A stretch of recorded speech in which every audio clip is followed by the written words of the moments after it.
édition de l'information ce soir sur les antennes de la télévision du monde. Autoroute Douala-Yaoundé, le taux d'avancement affiche plus de 90% sur les 60 premiers kilomètres. L'information a été révélée au cours d'une descente d'une mission d'inspection, mais le manque de financement plombe l'avancée de ce chantier infrastructurel. Nous parlons également de sport dans cette édition de l'information. Coupe du monde féminin France 2019. Le coach Alain Diomfa a rendu public ce vendredi la liste des joueuses qui vont défendre les couleurs du Cameroun à cette compétition prévue en juin prochain. Décryptage dans cette édition de l'information. Voilà pour le sommaire. Bonsoir madame, messieurs et merci de nous retrouver sur les antennes de la télévision du monde. C'est l'heure du 20h. Édition que nous ouvrons par les travaux relatifs à la réhabilitation du réseau entre Douala et Yaoundé. La première phase affiche un taux d'avancement de plus de 90%, mais le non-respect des engagements par Exim Bank et le Cameroun plombe l'avancement de ce chantier. Constat a pu être fait par nos reporters Mohamed Molu et Elvis Ngoué sur le terrain. Yaoundé et Douala, les deux plus grandes villes du Cameroun, seront bientôt reliées par une liaison autoroutière. Le chef-d'œuvre que voici est à 74% du taux d'exécution sur les premiers 60 km. Il ne reste plus que les travaux de signalisation du PK 40 à 60. Il faudra faire le terrassement, chose pas du tout aisée, car les activités connaissent des lenteurs dues au mécontentement des riverains. Les villageois nous bloquaient l'accès. C'est pour ça que vous voyez qu'ici on est en retard, on est en stade terrassement. Donc vous voyez bien que vous avez bien roulé sur le 0,40. Si on a libéré avant, on serait ici à un stade beaucoup plus avancé, parce qu'on travaille en parallèle, parce que lorsqu'on était bloqué sur cette tronçon-là, les autres travaux de terrassement ont été arrêtés et même le matériel a été immobilisé. On travaillait que sur la chaussée. Pour que ce chantier sorte de terre, on peut noter la mise sur pied de plusieurs bases techniques qui visent au mélange d'agrégats. Si l'expropriation reste un problème, le manque d'argent est aussi un facteur négatif pour l'avancée des travaux engagés depuis 2014. Camerounais et 85% Exim Bank. Donc Exim Bank ne paye sa partie que si le Camerounais soit payé. Donc ils sont pénalisés des deux côtés. Donc sincèrement, en cette période, on vit une période assez difficile parce qu'on a un retard important de paiement. Des deux côtés, il y a presque partie camerounaise 5 milliards pour l'entreprise et 1 milliard pour la maîtrise d'œuvre. Et ça bloque à peu près 70 milliards chez Exim Bank pour l'entreprise. Ça les met vraiment dans une situation un peu délicate. L'échangeur de Lobo est certes un joyau architectural, mais il faudra rouler le moment venu à une vitesse de 110 km. C'est l'échangeur qui permet d'assurer les liaisons sortie, entrée et sortie. C'est-à-dire entrée de sortie de Yaoundé et entrée-sortie vers Douala aussi. Donc il permet les connexions. Et au niveau de ces échangeurs, on va avoir aussi une plateforme de péage. Donc il y aura des cabines de péage qui permettent aussi de payer et de prendre un ticket pour pouvoir faciliter l'accessibilité en fait. Mais c'est la première partie donc, de connexion. Pour cette autoroute, il est important de signaler qu'il aidera à une meilleure activité économique et sécuritaire dans notre pays avec au bout du compte un point de péage. On est juste en phase 1. Phase 1, on prévoit de la dernière sortie, c'est au carrefour, au dernier au PK 60. Donc ça, c'est le dernier où on va faire le péage pour pouvoir rejoindre la nationale numéro 3. Et ça, sera la première phase. Ça, cette phase, normalement, on prévoit de la rendre fonctionnelle d'ici fin 2020 pour qu'on essaie que d'ici 2021, s'il y a des choses à régler au niveau de l'exploitation, pour que l'événement du Cannes, la prochaine Coupe d'Afrique, normalement, on devrait donner une nouvelle image de cette autoroute pour le Cameroun. Et c'est pour nous un événement très important et qu'on doit être, nous, prêts à recevoir les visiteurs pour montrer que le Cameroun est aussi à la page au niveau du réseau autoroutier. Selon Simon-Pierre Bousmoun, directeur des investissements routiers au ministère des Travaux publics et des techniciens rencontrés sur les lieux, il est clair que si tout est mis en œuvre, l'autoroute sera mise en service début 2021. La coopération entre le Cameroun et la France est on ne peut plus au beau fixe.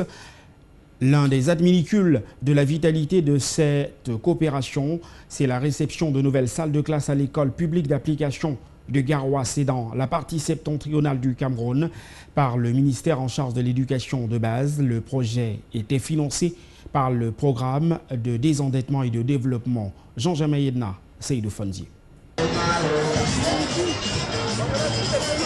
Ce sont des salles de classe de l'école publique primaire d'application de l'AID à Garoua, dans la région du Nord Cameroun, qui répondent aux normes de l'UNESCO, avec une capacité d'accueil d'environ 50 élèves, construits et réhabilités dans le cadre du programme CEDD, entendez, contrat de développement et de désendettement. La réception officielle de ces bâtiments flambant neufs qui abritent les salles de classe de l'école publique primaire d'application de l'AID à Garoua par le ministre de l'Éducation de base, le professeur Laurent Serge et Tondingwa, rentre dans le cadre de la coopération bilatérale entre le Cameroun et la France, d'où la présence effective à cette cérémonie de l'ambassadeur de France au Cameroun, Gilles Thibault.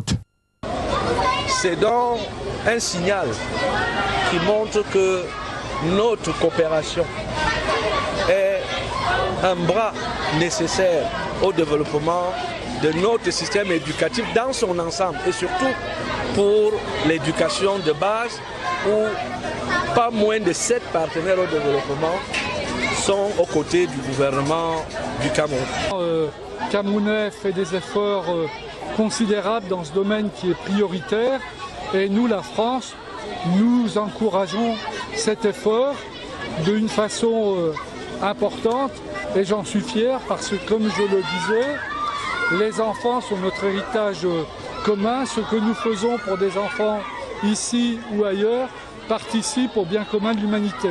Dans sa composante, amélioration de l'offre d'éducation dans les zones d'éducation prioritaire, le coût de cette deuxième phase de construction et de réhabilitation des infrastructures scolaires est évalué à 9 milliards 206 millions 455 748 francs CFA. Les régions bénéficiaires étant d'extrême nord, de nord, d'est, des villes de Douala et de Yaoundé, ainsi que leurs localités environnantes.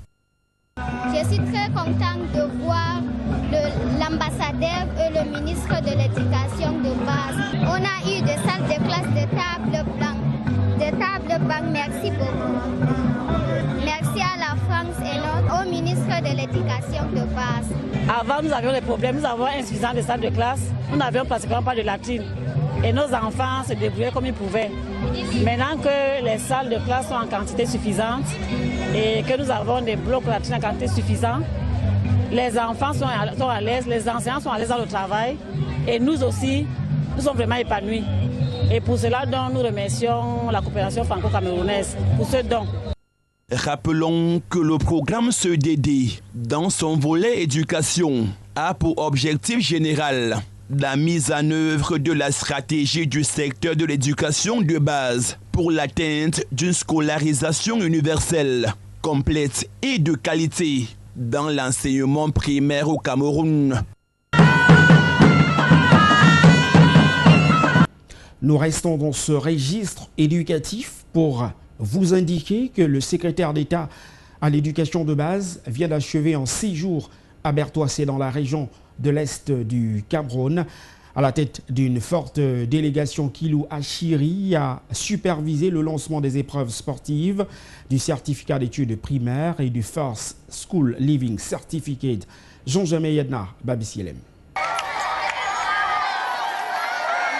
En prélude aux examens officiels, certificat d'études primaires et First School Living Certificate dans le sous-système anglophone, session 2019 Une mission dirigée par le secrétaire d'État au ministère de l'Éducation de base vient de faire le tour de différents établissements primaires de la région de l'Est Cameroun, de l'école primaire de Bouam à l'école publique de Leniège dans l'arrondissement de Mandjou, passant par l'école publique de Tigaza, dans japonais. À chaque étape de sa visite, Madame Kilou Achiri, qui était à la tête d'une forte délégation, dans laquelle se trouvait le gouverneur de la région de l'Est, a prêté une oreille attentive aux doléances des inspecteurs, ainsi que leur programme d'activité. L'état des candidats, session 2019, candidats réguliers, garçons 458 garçons, filles 309 filles, pour un total de 767 candidats. Nous sommes dans une région des réfugiés. Au niveau des réfugiés, nous avons garçons 58 candidats, filles 20 candidats, le total donne 72 candidats. Taux de participation pour cette journée, nous sommes à 76,77%. Pour la secrétaire d'État à l'éducation de base, il était question en cette veille de ces examens officiels, notamment pour ce qui est des activités sportives, de venir prendre au pouls des préparatifs et de s'assurer que tout est fin prêt pour un bon déroulement des dits examens. C'est normal pour aller visiter les écoles, pour voir si les aspects techniques sont prêts et efficaces pour les examens. C'est pour ça qu'avec le ministère du Sport et de l'Éducation physique, on a fait une visite des écoles et les sous-centres des examens ici à l'Est. Quelle est l'importance de l'éducation physique et sportive à l'école? Bien sûr, pour tout le monde. Et c'est important de commencer quand les enfants sont toujours petits, parce que ça forme le corps, ça forme même l'esprit et ça les fait aussi ouverts pour bien étudier. Et quand les enfants commencent avec l'éducation physique à cet âge, on pouvait assurer qu'ils resteraient dans le bon état de santé pour tout longtemps. Et pour ces jeunes élèves, candidats au CEP et au First School Living Certificate, de moral et au beau fixe. Je suis prêt à affronter le CEP parce que je suis sûr de moi. Et chaque fois, en parlant, moi j'ai la foi que je peux réussir mon CEP et partir dans ma prochaine classe. Et en sport? En sport, je suis pas très fort, mais je suis sûr qu'en m'entraînant, je peux être plus meilleur. Bonne et heureuse chance à ces futurs collégiens et lycéens.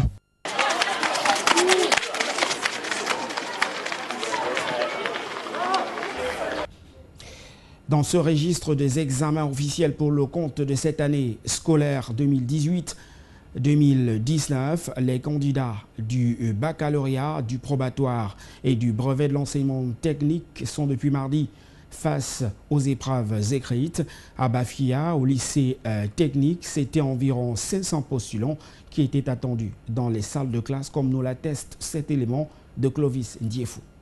Les épreuves des baccalauréats et brevets des techniciens industriels, celles des probatoires et des brevets des techniciens des mêmes séries, en cours sur l'étendue du triangle national, donnant ainsi le ton à la série des examens 2019 au ministère des enseignements secondaires. Au lycée technique de Bafia, 224 candidats inscrits au baccalauréat et 371 au probatoire prennent part à ces examens. Ces candidats viennent des lycées techniques de Bokito, de Kiki, de Ndom et naturellement du lycée technique de Bafia. Un centre qui accueille favorablement le déroulement de ces épreuves. Chacun sait exactement ce qu'il a à faire et puis on ne se plaint de rien. Dans l'état d'esprit au beau fixe, puis tout le monde est motivé. Le soin revient à chaque chef de ce centre de garantir aux élèves une bonne maîtrise des programmes dans leur progression pour ne pas s'écarter des sujets d'examen. Nous sommes des enseignants, nous avons eu 9 mois pour former nos élèves, nos apprenants à aborder ces épreuves et puis tout a été fait pour le mieux. Sur ce point, nous n'avons pas à nous inquiéter.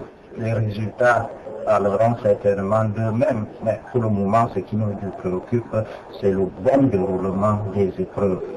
Et puis les résultats, on verra après. Chez les candidats, les épreuves restent abordables. Les épreuves sont abordables parce que tout ce qu'ils ont à faire en salle.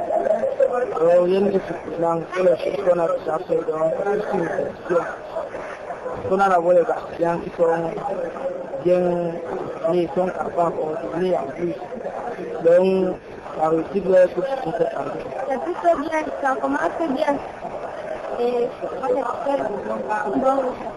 les épreuves justement de baccalauréat industriel et des brevets de techniciens et des probatoires des mêmes filières se déroulent et prendront fin samedi 25 mai prochain. Nous restons à Bafia et précisément au quartier Niamson 1 où l'auteur du double infanticide qui a été interpellé récemment à Douala et ramené sur les lieux du crime a reconstitué les faits de sa sale besogne. Yannick Martial Edouard est accusé d'un double meurtre par pendaison des enfants de 2 et 4 ans. Clovis Ndiefou nous en dit davantage. La trentaine bientôt sonnée, Edouard Martial Yannick, que voici en image, est dans les filets de la justice à la suite d'un double assassinat qu'il vient d'orchestrer sur 2 enfants âgés respectivement de 2 et de 4 ans, progéniture d'une même femme. L'infortuné a été appréhendé du côté de Douala alors qu'il s'apprêtait à s'échapper vers le Nigeria voisin. Nulle était la dextérité de nos forces de maintien de l'ordre. Ce garçon d'environ 29 ans qui a commis son forfait pris la direction de Douala. Après avoir activé notre réseau de renseignement, on a essayé de localiser déjà à Douala où il se trouvait. Et nous avons agi. Les 2 enfants ont été tués par pendaison dans un bosquet situé dans le village de Niamson 1. Une bourgade effroyable où la reconstitution des faits s'est déroulée devant les autorités judiciaires d'Umbam et Unebou, annexées par une population aux abois, décidée d'en découdre avec l'assassin. Si le gouvernement pouvait vraiment voter une loi pour ce genre de type de personnes, que quand il fait quelque chose pareil, on ne l'enferme pas. On les évite pour que les autres aussi puissent voir que non. Prochainement, ils ne doivent pas faire les mêmes choses, les mêmes dégâts comme celui-ci. 2 petits enfants, l'autre de 2 ans et l'autre de 4 ans, ça ne donne pas.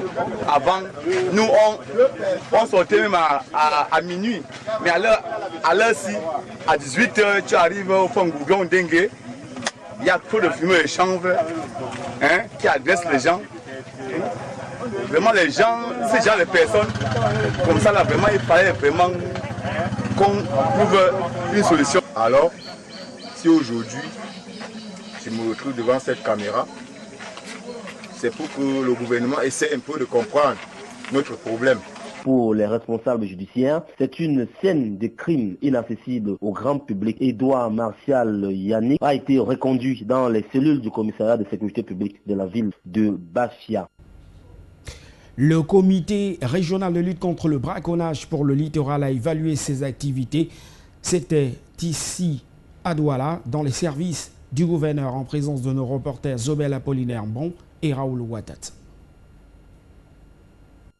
Évaluer la mise en œuvre des recommandations formulées lors de la 9e session et présenter le bilan des activités entreprises au cours de l'année 2018 pour lutter contre le braconnage, tels étaient les principaux points à l'ordre du jour de la rencontre de ce jeudi à Douala. Beaucoup de choses ont déjà été faites pour réduire le braconnage dans le littoral.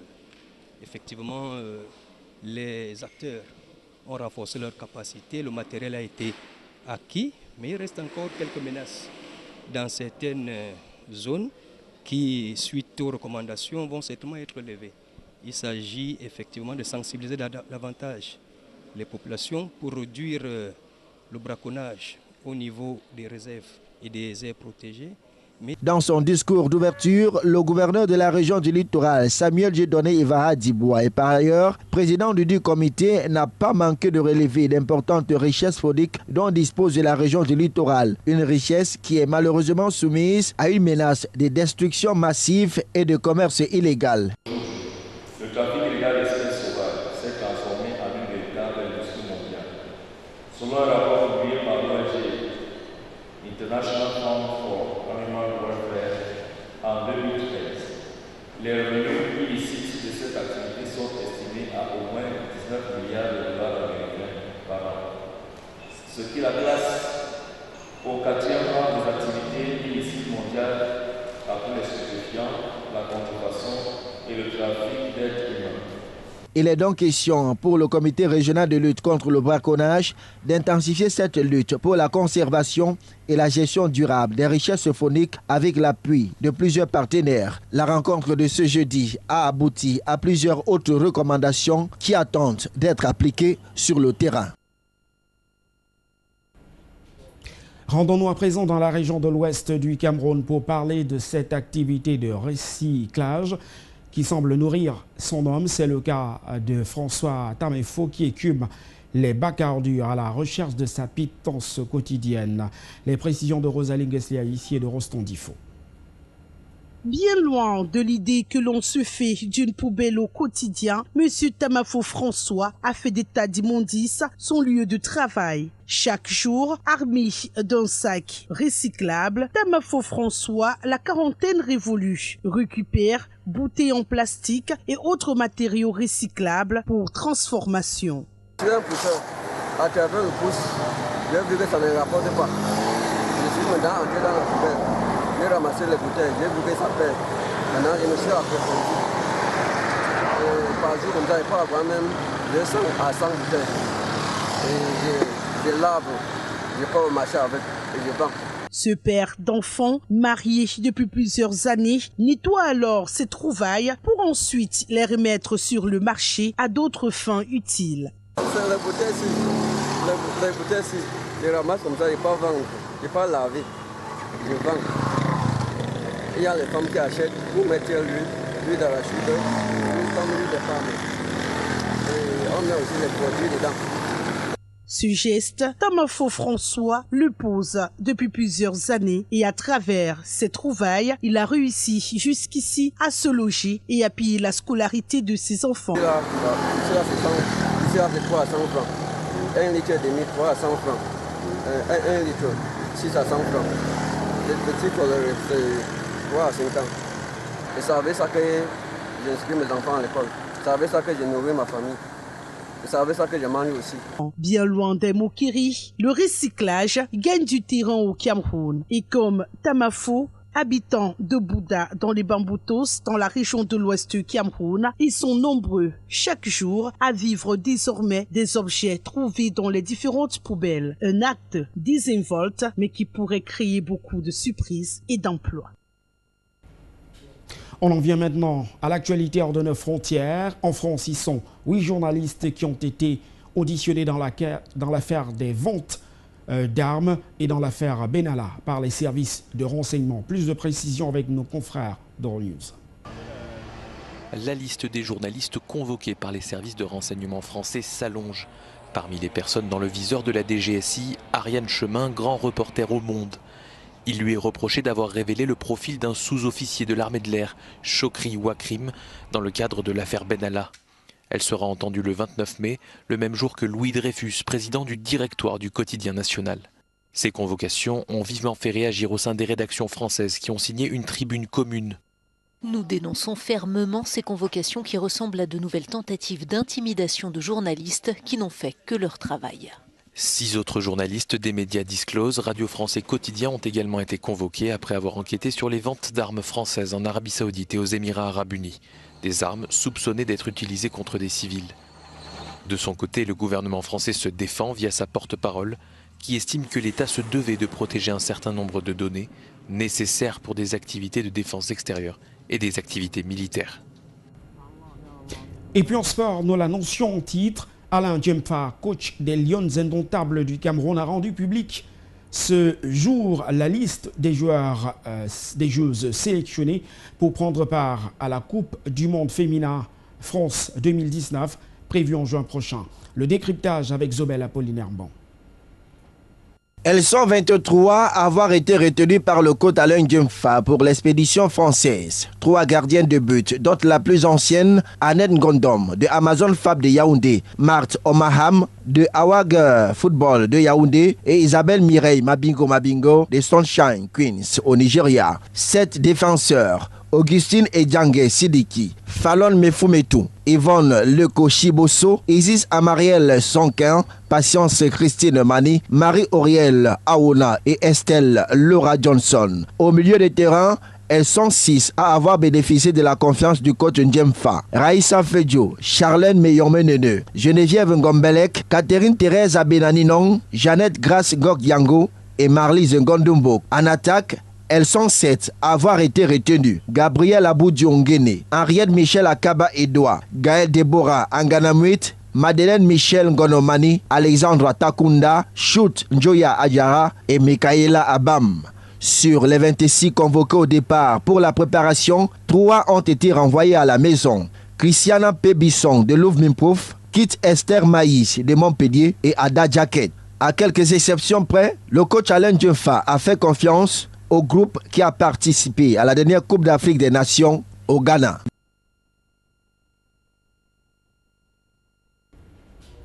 Et c'est donc avec cette liste d'Alain Ndjemfa, liste des Lions indomptables qui vont défendre les couleurs du Cameroun au Mondial féminin France 2019 prévu en juin prochain, que nous mettons un terme à cette édition de l'information ce soir.